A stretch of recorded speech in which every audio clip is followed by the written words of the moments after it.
Spoilers inbound. If you don't want to be spoiled about Super Mario Bros. Wonder, then don't watch this video.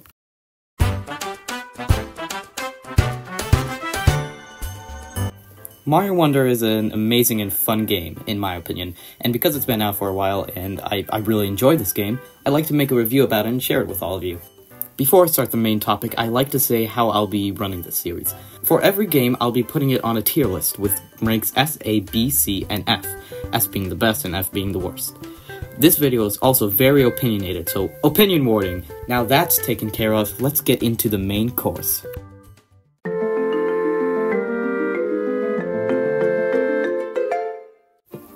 Mario and the gang go to the Flower Kingdom because they were invited by Prince Florian, that little guy. But Bowser is also there and steals a Wonder Flower, fusing with Prince Florian's castle and his clown car to become that. Bowser then traps the inhabitants of the kingdom and goes to the middle of the Petal Isles, with Cloud Piranhas surrounding him to gain power. Mario and the gang go to all 6 worlds to gain the Royal Seeds from each world to destroy the Cloud Piranhas one by one. Once all of the Cloud Piranhas are gone, Mario and the gang go into Bowser's castle and defeat him and save the Flower Kingdom. And we all lived happily ever after.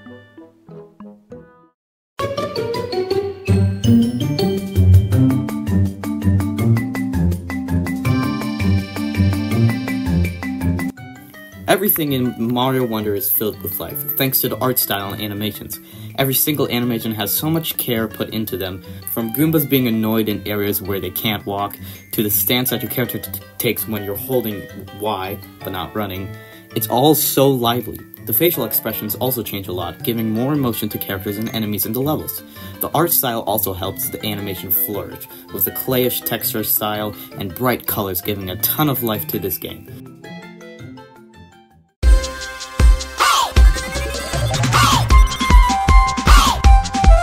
The sound design of Mario Wonder is amazing, some of the best sound design in any video game. The music, of course, is good, and it fits each environment, and the sounds of everything are satisfying. But how it's incorporated with the gameplay is the best part. One of the biggest examples is the elephant fruit. When you become an elephant form of your character, the music becomes more elephant-like, with deeper instruments like baritones.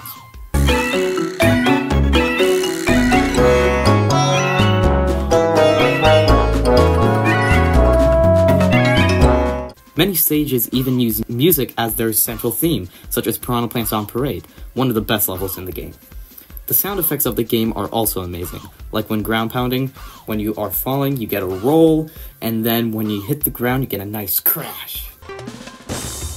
It adds more of an impact to everything that you do, with all the fun and unique sounds. One more thing I'd like to add to this section are the talking flowers. Their names speak for themselves. They are flowers that talk, and unlike some, I find them very charming, and they can have some funny moments. I can feel the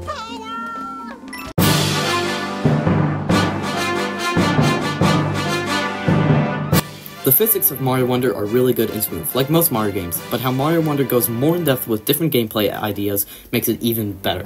The main thing is badges, which give you a unique ability, a change of the environment, or a change in what you obtain. Badges such as Parachute Cap and Dolphin Kick change how you play and interact with aspects of levels, and add more replayability. Almost all of the badges are amazing and add something unique to the game. Another thing that changes the physics are the Wonder Flowers, but it might be better to talk about them in their own section.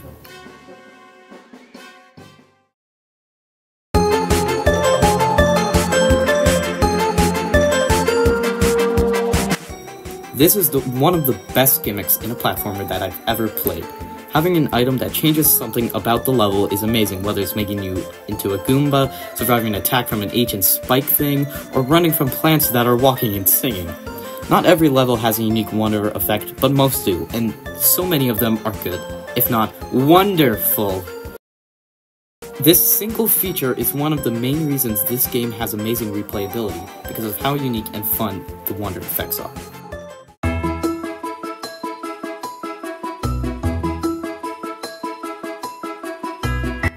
All of the levels and worlds in Mario Wonder have wonderful designs, themes, and life into them. The worlds are super unique, with each taking a common theme from the new Soup games, or two, and making them more unique, like the Fluff Puff Peaks being a combination of the snow and sky themes, and they are incorporated super well in the world map. All of the worlds are like this, just with different twists to them, like a white desert or Aztec ruins under a toxic swamp. The levels of the world also reflect the scenery and theming of their surroundings, like Roller Koopa Derby in the autumn forest. The actual design of the levels are really good as well, with many hidden secrets in the levels, which add a lot of replayability and exploration.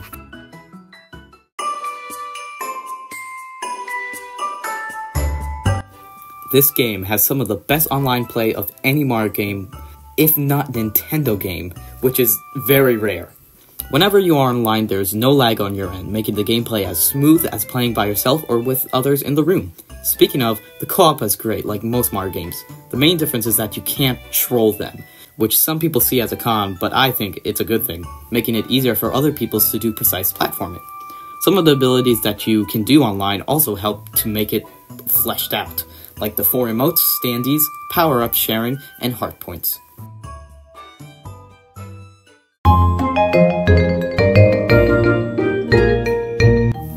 This section is just here for random stuff that I don't want in their own sections. Or I just don't think they could have their own section.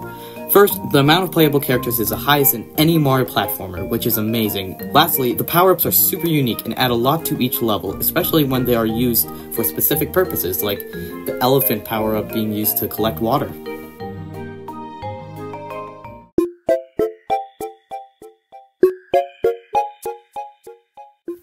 Almost all of Mario Wonder is fairly easy. Beating the main game, doing most of the 100%, it's all fairly easy. The main area of difficulty is in the special world. Of course, some games should be easier for a younger audience, and it makes sense for this game, but that might not be the most engaging for many older, more experienced fans. Even with most of the game being easy to mid difficulty, some of the levels are difficult, which is a nice change of pace. The main complaint of this game, to my knowledge. I, for one, do think that the bosses are pretty good, and that Mario Wonder tried to have more unique bosses in normal levels, like in Mario Maker. For example, the ancient fire spike thing is a boss in my eyes, it's just one that you have to wait to win. But I won't deny that this game does have a bad boss selection. If we count the actual fighting ones, it would be Bowser Jr., Bowser Jr., Bowser Jr., Bowser Jr., and Bowser. You can count the airships, but that might be stretching it for some. But Wonder doesn't even have a Kamek boss fight, even though he was in the opening cutscene of the game, which is a huge missed opportunity. They could have had a really unique fight where random effects and enemies appeared, but we just got 4 Bowser Jr. fights and a Bowser fight.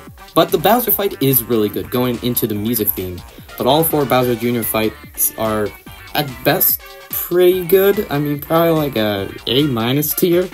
The gimmicks are nice, but they're still very similar fights. But one of the worst parts is that Worlds 3 and 5 have no boss, which is wasted potential. With story reasons, it makes some sense, but it just didn't pay off. Having more bosses, even if it was just Bowser Jr., would have been better than not having bosses in those worlds.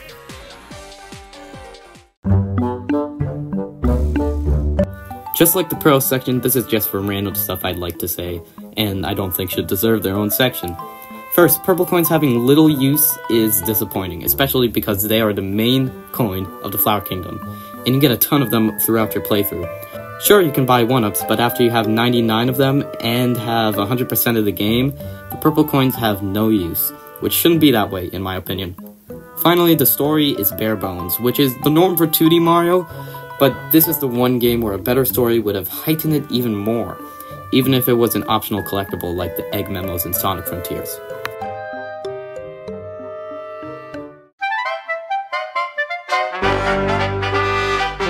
Overall, I believe that Super Mario Bros. Wonder deserves an S tier. Even with most of the game being on the easier end and very little normal style bosses and the bare bones story, the unique gimmicks, art style, level design, and more all outweigh those. Even the bosses and storylines are fine, if not good in my opinion. The charm that this game gives is unlike any 2D Mario game, if not any Mario game in general. The gameplay is crisp, the style very unique, level design fun and interesting, and a gimmick that will stand the test of time. It rightfully deserves S tier and being called a masterpiece.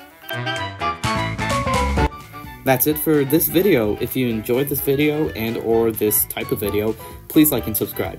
It supports me and tells me that you enjoy, and it's free. Who doesn't like free stuff? If you have any suggestions for changes or things for me to review, put them in the comments if you want. Thanks for watching and have a great day.